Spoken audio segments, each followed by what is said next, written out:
Hi guys, welcome back. Today I'm going to show you how to make a Gulab Jamun cake at home, which is really simple yet very delicious. In this we are also making the Gulab Jamun for the cake at home, and this cake is also done in a rosette design, which is really simple yet very elegant to look. So let's move on to the recipe. First, let's sieve the dry ingredients. For that I've taken 1 cup maida and I'm adding it into a sieve. From this, I am taking 2 tablespoons of maida and keeping it aside, and then I am replacing it with 2 tablespoons of milk powder. Because the Gulab Jamun has this strong flavor of milk powder, so we'll get that flavor also in the cake. Next, we need to add 1 teaspoon of baking powder and half teaspoon of baking soda, and then sieve it well. You can sieve it and then mix it well using a whisk or a spoon. Then you can keep it aside. Next, let's grease the mold. For that I've taken a 7-inch mold and we are baking this cake twice with the same batter, so we'll get enough height for the cake. So let's keep a butter paper and then grease the sides of the tray using oil. I have taken a brush and then I'm just spreading it. Then let's prepare the batter.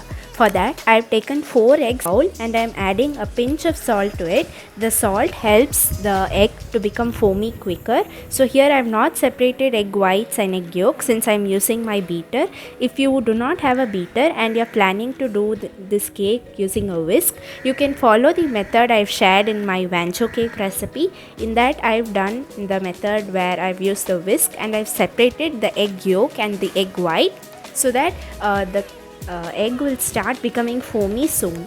Now once this egg has started becoming a little bit foamy, you can add 1.5 teaspoon of vanilla essence to this and then continue beating.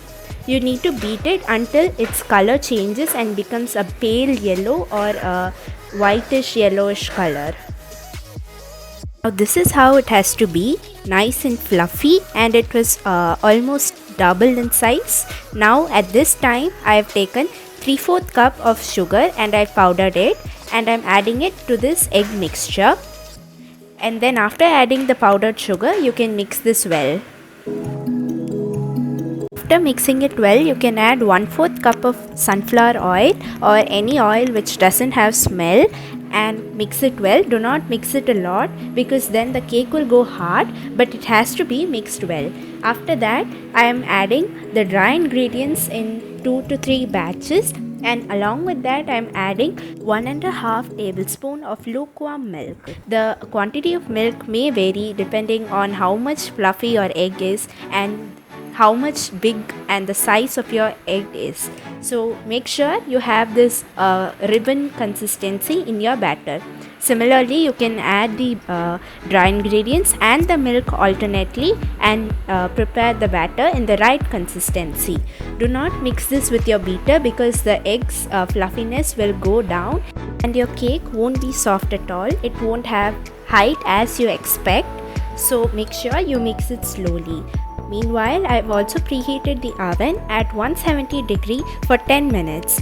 Then after keeping it to preheat, you can make sure the batter is perfectly mixed and then transfer it into the greased mold. As I told you, I am baking this batter in 2 batches.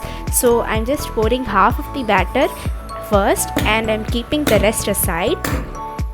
Then tap it well, and using the toothpick I am also making sure that I am getting rid of the air bubbles stuck in the batter.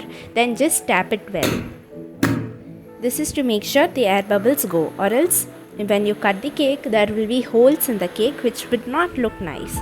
Then the oven has been preheated and place the cake tray into the oven and then bake it for 28 to 30 minutes. The time may vary depending on your oven. Now it has become 30 minutes and the cake has completed baking. So let's take it out of the oven. It has risen up nicely and it looks soft. Now you can insert a toothpick or a skewer to see if it comes out clean. If it comes out clean, it means your cake is perfectly cooked. If not, it means your cake has to cook a little bit more. So here it's perfectly cooked. Now let's keep this to cool. by the time this cake cooled, you can take it out of the mold, and then you can keep another butter paper and then just pour the remaining batter. So to that remaining batter, I've added 2 to 3 drops of vinegar and mixed it well since it's been sitting out since long, and then pour it into this tray and just like we did before, bake it.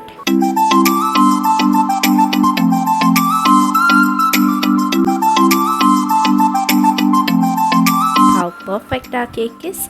If you want, you can remove the butter paper, but I'm not removing it now. Remove it while doing the frosting.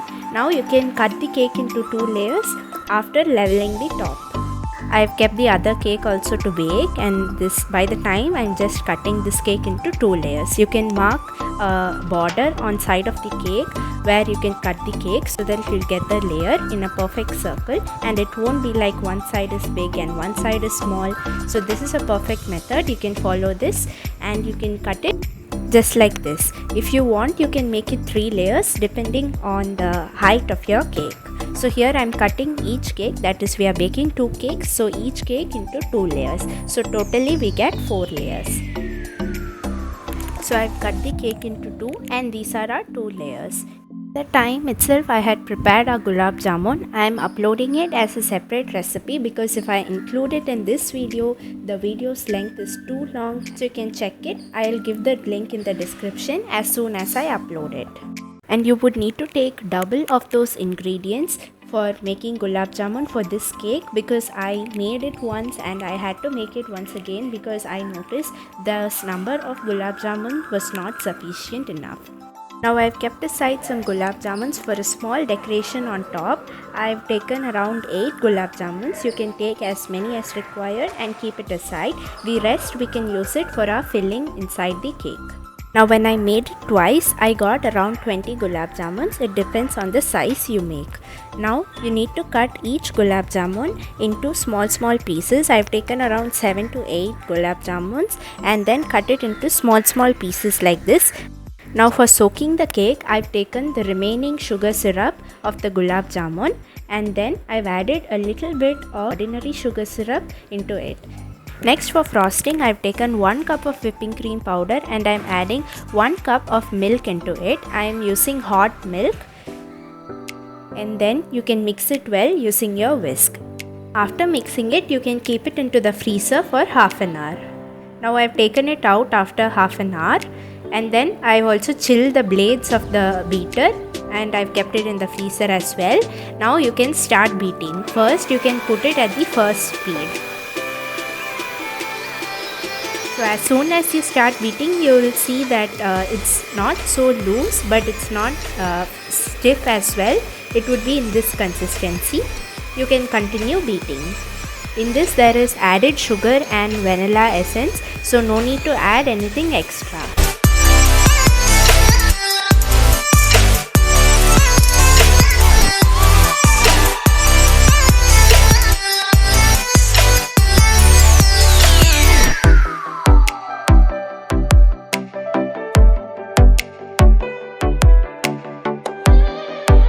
Here we have the perfect consistency. Stiff peaks have formed.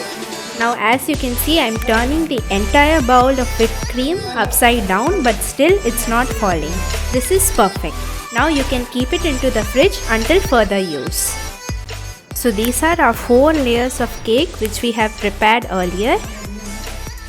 Now let's start frosting the cake. For that I am applying some whipped cream onto the board and you can spread it using the palette knife. This is to make sure that the cake sticks to the cake board. After spreading the cream, you can place the first layer of the cake onto the cake board. And then just press it a bit so that it sticks firmly. Then using the sugar syrup, you can soak the cake. After soaking the cake well, you can apply some cream onto the cake and then just spread it evenly. You can also use a piping bag. After that, you can place the chopped gulab jamuns as filling in the cake. After that, just press the gulab jamuns a little bit. You can repeat the same process for all the layers.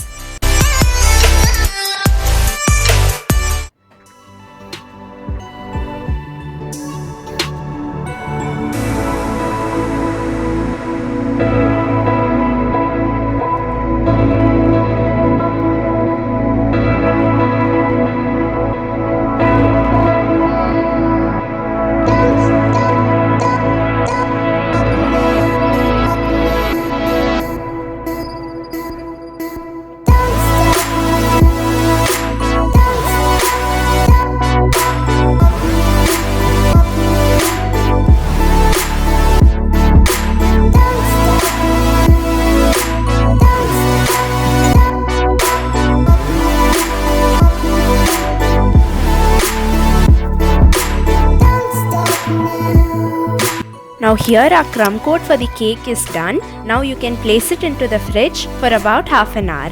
Then we can do the rosette design. Here I have taken some whipped cream and added some red and yellow color in equal proportion to get this orange shade. You can use any color of your choice, and I have taken Noor N1 nozzle. As shown in the video, you can just draw roses on the side of the cake, and you can cover the entire cake in this similar design. Even on the top of the cake you can do this same way. If you notice there are any gaps, you can just apply some force and press the piping bag and just pull it out. You will get that star design. You can cover the entire cake in this similar design, even on the top.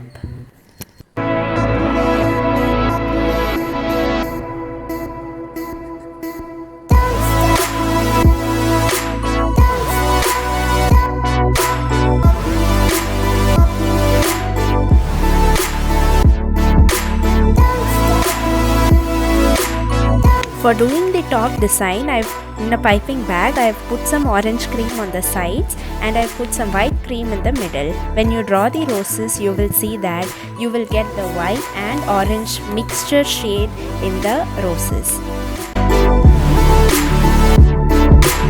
So this is how it would be.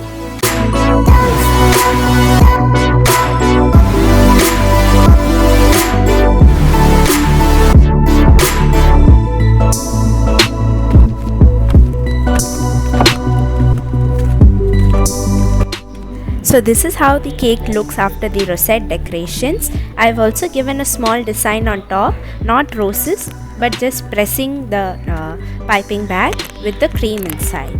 Now you can keep the gulab jamuns which we have kept aside earlier, and then I'm also keeping a happy birthday cake topper on top of it.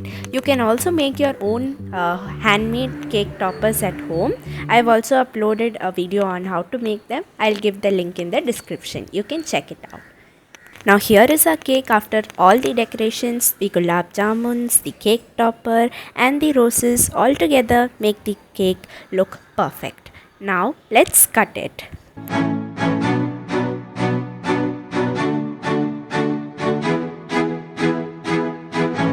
So this is how our cake looks inside. The 4 layers of cake along with the cream, and you can also see some gulab jamuns peeking in.